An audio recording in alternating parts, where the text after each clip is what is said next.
Vicky Vox.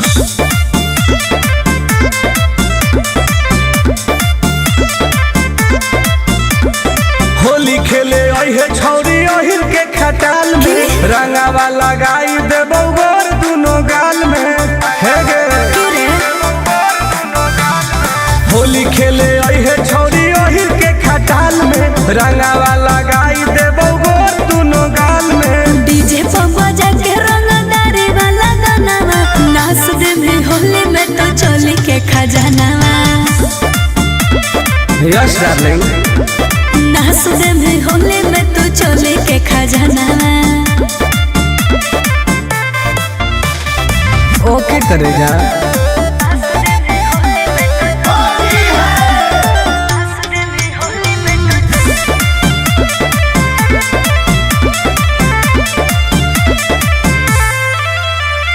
जे मैं करबहु मनाओ में डाल दे में जबरे आगे पीछे ऊपर नीचे रंग दे में सगरे तब की हो जइतो गे बड़ी दुख होते रे गोरो ही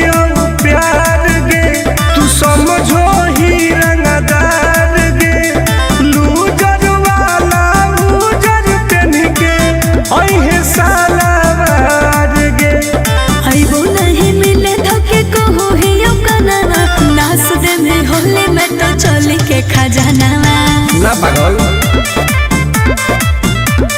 नाच दे में होली में तो चोली के खजानावा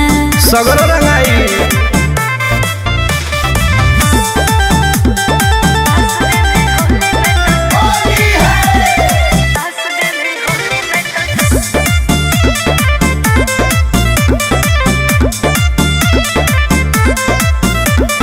देखे में सहरे बाके होखे बहदा सरे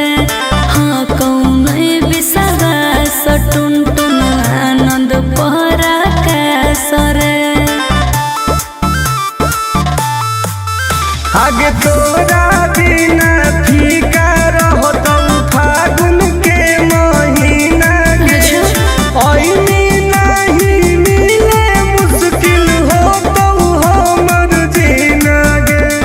लगो हो डर तोरा जानो ही मनावा नाच दे भी होली में तो चोली के खजानावा हर फायदा करिए नाच दे भी होली में तो चोली के खजानावा रंगवा ले सही रही ठीक हो अब यो हिम्मत करके